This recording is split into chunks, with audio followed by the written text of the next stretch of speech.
What gives your life meaning? I mean, right now, what meaning does your life have? Jim Fortin says that nothing has any meaning in life other than the meaning that we give it. So what gives life meaning? You, right? Nothing has any meaning in life other than the meaning that we give it. That's a quote from Jim Fortin, transformational coach. So nothing has any meaning in life other than the meaning that we give it. Tony Robbins says it in a different way. So then what gives your life meaning? You. So then who are you? Where does your thinking come from? We've been discussing all the other trainings throughout the last year and so. So my question to you is this. What is one of the most important topics in high performance? As what Brendan Bouchard says, what's the most important topic in high performance? Because without this, you've got no context. Without this, you've got no reason for the behavior or the action or the direction that you want to move towards. And we know it's purpose. The answer, the one topic which is most important in high performance is purpose. Now, you also know this, I don't need to tell you this, a life without a clear purpose is like driving with no destination and no directions.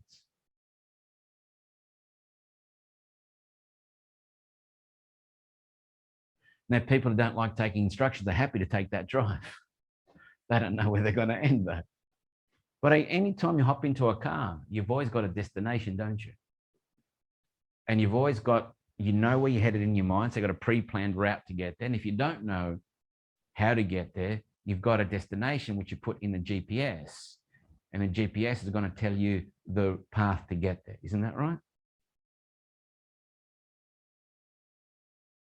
So think about it when you hop into your vehicle, which is your body, your spirit, your life force, your energy. You hop into your body and you hop into this vehicle and you get into this vehicle so you can go on the path of life. What have you put into the life GPS system? It's interesting, isn't it? What's the destination that you have in the life GPS system? Because if you don't put the destination in the life GPS system, right, then what path are you on and where you're going to end up and where you're going to head? Hey, Sharon, great to have you here tonight.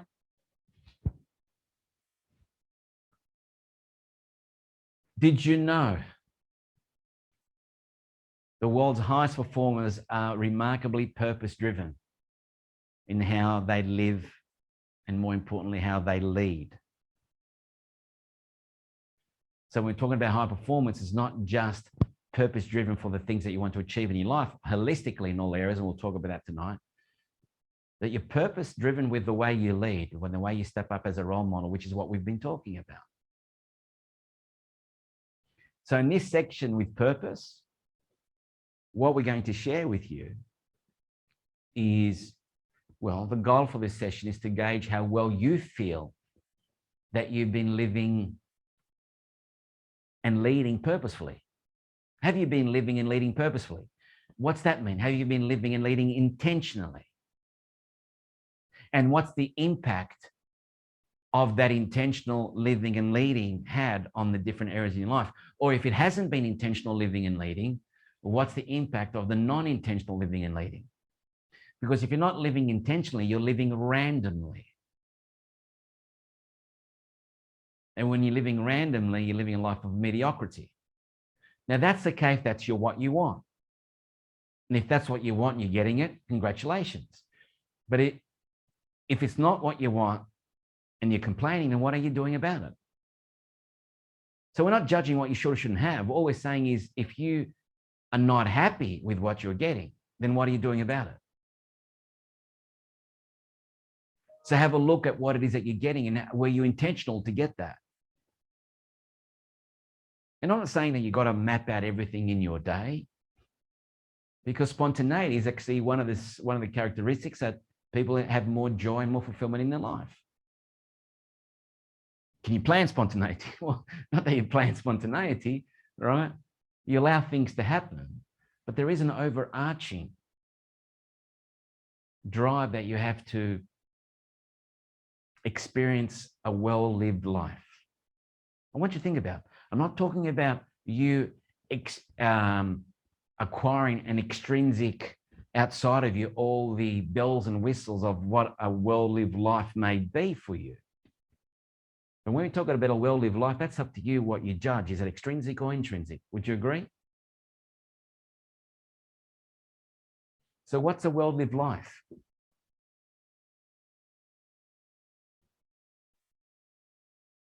What's a well-lived life for you is the question. And I suppose if we're going to go down this path of defining a purpose, or what your purpose is, or how you can put together some sort of purpose, you ever thought of looking up the definition of purpose? Because it's probably a good start, right? So let's have a look at the definition of purpose. So the definition of purpose is the reason for which something is done or something is created. So what's the reason something's created in your life? What's the reason something is done in your life? Or what's the reason which something exists? So why do you exist is the question. You exist just to go through the motions. You exist just to, I don't know, make up the numbers. When you think about the conversation you have with your kids, what's the reason you make that decision? What's the reason you do certain things with them? What's the reason you do certain things with your partners, your significant others? What's the reason you do certain things with people that you don't like? What's the reason you do certain things in your career, in your health? So it's the reason for which something is done, or the reason for which something is created. Because if we know we're the creators of our life, what's the reason for us creating our life the way we created it? For what purpose? Diskopo. If you want to throw in the Greek phrase for it. So I want you to think about what is purpose for you. Did you think about it? Because when you think about purpose, what are you doing? You're starting to do what? Examine your life, correct? Well, you know Socrates' famous quote, don't you? We have to bring the Greek guys in when we're talking about purpose. Socrates says the unexamined life is not worth living. The unexamined life is not worth living. Plato, which was his student, said a life which is not examined is not worth living, which pretty much the same thing. He just copied his teacher, right? Right. The unexamined life is not worth living. So you're examining your life. I want you to think about it. Are you examining all aspects of your life? And what I mean by examining is, are you examining your role with the people in your life, the people that you've attracted in your life? Are you examining your role with your children, your parents, but your role with yourself? What's the reason that you do things? What's the reason why you create things? Why do you exist? And people say, well, I don't want to get caught up in the thinking. Just enjoy the moment. Just live in the now. But according to Socrates, an unexamined life is not worth living. Because when you're living in the now, guess what you're living in? Instant gratification. It's hedonic happiness, which we learned in positive psychology, right? Hedonism. You want the feeling now, instant gratification. And not that's a good or bad thing. But how does it consume and control the decisions that you make? And what does it mean? Because, once you have that excitement, exhilaration, what's next? It's interesting, isn't it? How long does excitement and happiness last? What's next? So if you're not examining your life and not examining the reason for your existence and maybe what role you can play, or I suppose this is the work that we do. We go on a journey to realize that we're here for more than just being here. See, I want you to understand this. If a man has no purpose, his life is just a continuous death.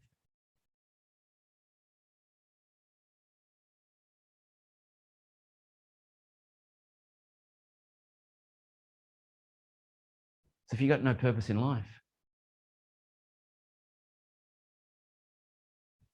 what gets you out of bed in the morning? If you say, well, okay, my kids, well, great. Well, then there's a purpose, isn't that right? So what's the purpose of being there for your kids? Ask the question. People don't ask themselves the question. They don't examine that role. So we want you to examine that role. Because when you examine it, you can examine aspects of yourself that you like, examine aspects of yourself that you don't like, and you can evolve yourself into a better being in that role. And we said this before, right, in terms of purpose and in terms of your existence.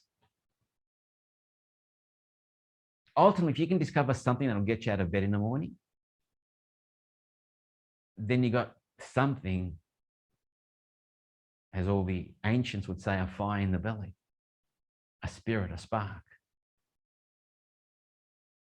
something which is forward-moving energy, something which is energy which creates new energy, something which is actually giving as opposed to taking, something which is opposed to adding to the frequency as opposed to suppressing the frequency. So how are you choosing to live your life?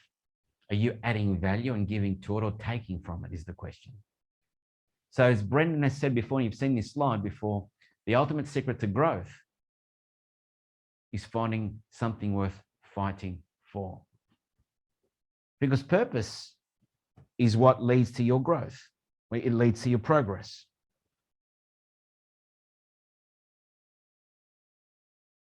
And it's not about here judging people's purposes. It's about you having an idea of what lights you up. I mean, if I asked you right now, went around the room, what lights you up, you'd probably end up telling us what lights you up. So if there's things that light you up, as you think about that, you could probably create some sort of statement that as you read it every day could get you excited about how you choose to live your life. And not that it governs you, but it's the fuel that sometimes gets you moving and gets you out of bed. See, mastering purpose makes you feel alive and vibrant.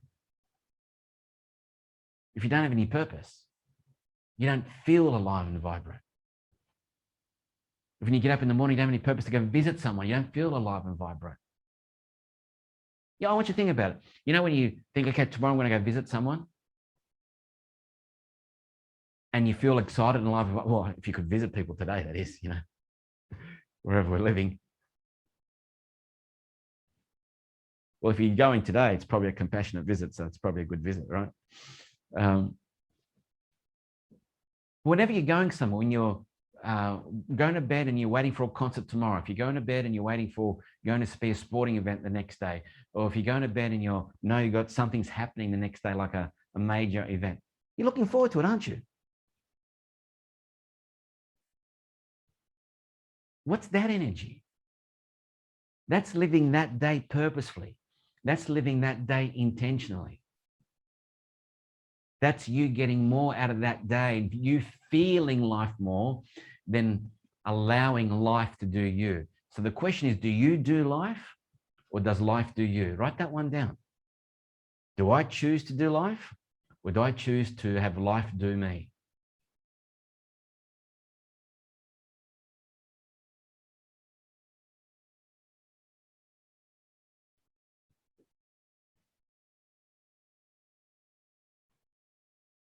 So let's think, if we talk about mastering purpose makes you feel alive, let's just ask the group some questions. So in the last 4 weeks, I want you to think about the last 4 weeks where we've been, so this is like, June, July, The last month, July, where has your purpose been on a scale of 1 to 10? And what I mean by purpose, how purposeful have you been living? I want you to think about it. Have you been reactive or have you been proactive? Have you been putting out fires or have you been creating the fires? If you're creating the fires, you're proactive. Right? Are you on the front foot as a metaphor or are you on the back foot? Not that you can't attack on the back foot. There are some attacking shots on the back foot in the game of cricket, as you would know. But it's when you're on the front foot, you actually have a better control of the outcome.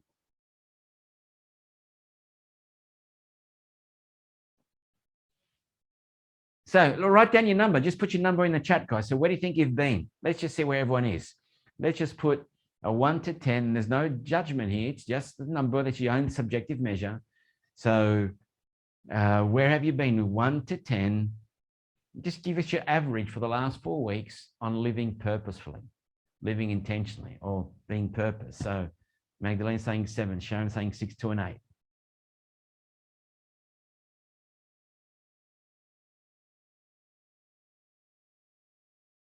We've got some people typing in now. Esther saying 7, 2, 1. All right. 4 for Michael. Well, great. And again, that's your subjective measure. Josh is saying 8. Well, let's ask this question. As you think of that score, why are you at that number is the question. And what would you need to do that you know you are not doing? What would you need to do that you know that you're not doing to move that number up a few notches? So how could you move that number from a 7 to a 7.5, Mag? Josh, how can you move it from an 8 to an 8.5? Michael, how can you move from 4 to a 4.5? Doesn't have to get to an 8. You just need to get it moving forward. Because whatever it is that you're doing, when you're moving forward, you're in the creation of life. You're in the flow of life. You're actually now doing life as opposed to life doing you. Am I making any sense with that, guys? As opposed to being reactive.